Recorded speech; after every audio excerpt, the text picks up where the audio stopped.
Okay. You mentioned doing the Beautiful World video that had Snoopy Blue on it.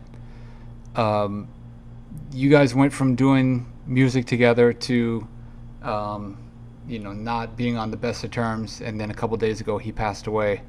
What was your reaction when you heard that he passed away, and how did it get to a negative point between you two? Because you started off, on that song, and that was like kind of, I would say that you made your own big break with that song, like that, doing the video and doing everything, on your own. You had him featured on it. So how did it go from that to a negative standpoint? Well, bro, this is the this is the mystery between he and I. Through the years, after we experienced ups and downs, as far as I'm concerned, all the downs were unnecessary. We never had a reason to go through any downs, although we did go through downs. And what would happen quite often is we would kick it, bygones be bygones.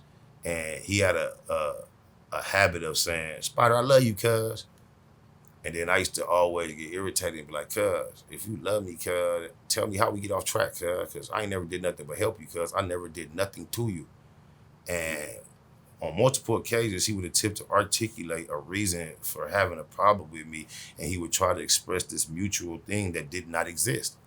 And I can recall one time being in my living room having this type of exchange, and I was just being honest with him. I was like, man, the way I see it, bro, the dynamic between you and I, it's like to me, you just like Lucifer was to Jesus in the story of heaven, and without blinking, without uh, catching his breath, the nigga said, "No, I ain't Lucifer. I'm more like Judas."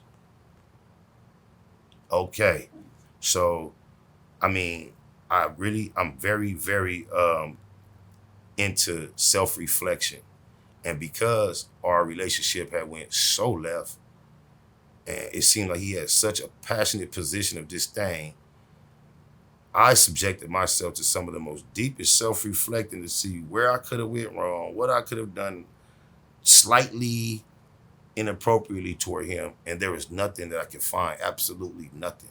So all the negative energy was coming one direction toward the other. And one key thing that took place after we had found ourselves in a good space already. Shout out to Day One, the producer Day One, because I know a lot of people speculate of what my feelings were toward him because of a lot of what he expressed, and I was being silent. But Day One is one that knows before it became where it looked like it was all bad. He and I was contemplating doing a joint venture because the hiatus that I had mentioned, when I came back off of it, I bumped into Day One at a venue or something, and I got at him about some production, and he told me only way he'll do some work with me is if I do a collab project with Snoopy Blue. He said I do all the beats. So me and Snoopy Blue, we had named it and all that. We was gonna call it SS for S and S, and we was working on it, and then that didn't quite jump off as fast as maybe he had hoped or planned. And I put out another EP called the Illiterate EP through Cleopatra Records. And I remember we were cool enough to where he texted me and congratulated me on that. And I remember like to make sure he wasn't getting a misconception of how big it was. I remember telling him, it ain't all that. It's bigger than it ain't as big as it look, cuz I go to 95 every day. Like he like me too, cuz. So we was cool on that report. And then a time came where he got shot and participated on behalf of the prosecution in an attempted murder trial against the people who shot him. And the paperwork began to float around. I think he was suspicious that I was involved in floating it. However, when he jumped out there and began this public back and forth with me based upon those terms, one of our mutual homeboys from our hood made it very clear to him that I'm not the one that flew the paperwork. He was. And I think he was faced with a moment of where he could have just, oh, my bad, SBI, and left me alone.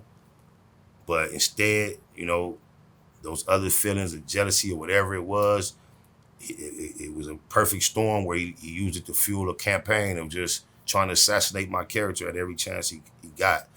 Once he saw I made decisions and choices to do different things in my life as far as it relates to the environment that we both are from, it seemed like he let it go to his head to think that he could be comfortable. I don't know what happened. I don't know. I hated that happened. But once the paperwork situation took place, my interest in any further uh, attempts to try to work it out, it was over. I mean, if you read the paperwork, it was 97 pages long.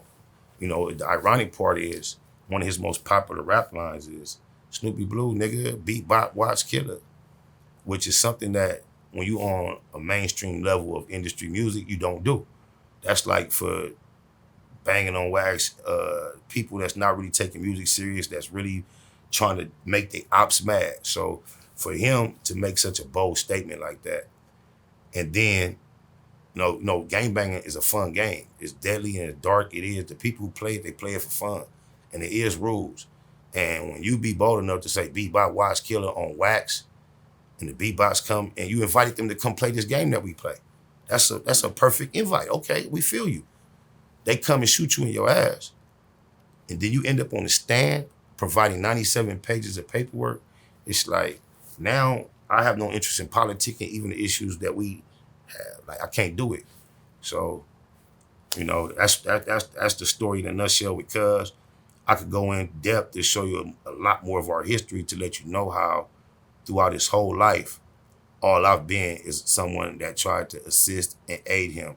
The cold part about it, not only is he the artist that I did most for, I'm quite sure I'm the artist that's done the most for him as well.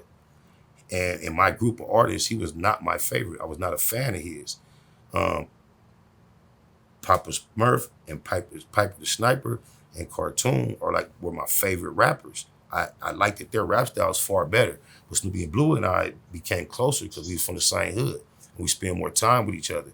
We kick it when rap ain't the issue.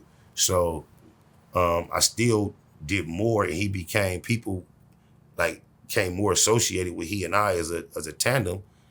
And that's all I ever did for him. And outside of that, even with his cripping, I was quite assistive through the years in certain situations that mattered. And I never knew where all the disdain came from him toward me. Can you tell me about your reaction when he did pass, and then some people on YouTube kind of tried to put your name in there as far as having something to do with it, or maybe being responsible for that when that wasn't the case? Ironic enough, it's crazy because the morning I woke up and realized he had lost his life. Prior to realizing he had lost his life, I had a text message where someone had sent me. He had posted that morning a video on his Instagram page dissing me, calling me out, taunting me. So upon getting the news of his death, I was already hot at him, mad, like, bitch ass nigga. I'm looking at this and I'm seeing my phone is blowing up. I got a gang of messages. And being that was the first message, my first thought was the other ones was other people showing me this too. I'm thinking this shit is blowing up on the internet and everybody's showing me, look, there's a boy on your head. But, very shortly I realized that wasn't the case. So to be very honest, I was challenged with this feeling of immense, intense celebration, in the sense that I was raised in a spiritual environment to where I'm very keen with the phrase of the Lord says vengeance is mine. And my typical character and reputation, I know a lot of people was like, damn, Spider just ain't gonna respond to this nigga. He ain't gonna do nothing. This nigga steady just da da da da da. And it took everything within me to resist responding and restrain myself from going backwards in life, because I had made a decision to not be over there doing those type of things totally unrelated to him. Now, what kind of fool is going to allow somebody to say, hey, change your mind about what you... And I know what the public perception was, but I still stayed fast and firm in ignoring it. I took the high road. And when I just think about it, you see the diss video. And then the next thing you see is and then I had to just sit in humility and just, whoa, like, wow, that's powerful. The creator, whoa. It was really very, very overwhelming for me to realize that at my moment of realizing somebody's treating me like this, and then to get the message that is very, that was just, that was hard for me to realize. That was awesome. And I don't say awesome like yay, I mean awesome. I was in awe of the fact that it took place like that.